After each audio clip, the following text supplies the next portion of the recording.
భవిష్యత్తుకు ఇంకొక పేరే సంఘర్షణ. హృదయంలో ఏదైనా కోరిక జనించి అది అసంపూర్ణంగా మిగిలిపోతే ఆ హృదయం భవిష్యత్ ప్రణాళికలు వేస్తుంది. భవిష్యత్తులో తన కోరిక నెరవేరుతుందనుకొని కలలు కంటూ ఉంటుంది.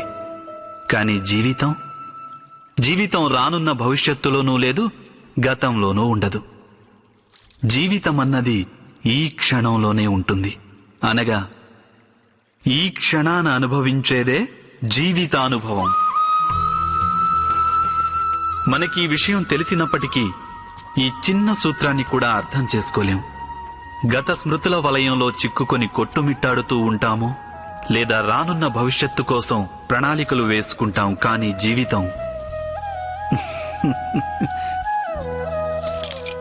జీవితం గడిచిపోతుంది.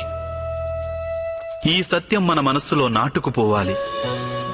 మనం భవిష్యత్తును చూడనూలేం, రానున్న భవిష్యత్తును నిర్మించనూలేం.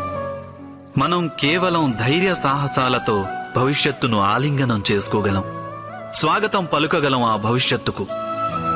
అలా చేస్తే జీవితంలోని ప్రతి క్షణం చైతన్యంతో నిండిపోదా? మీరే ఆలోచించండి.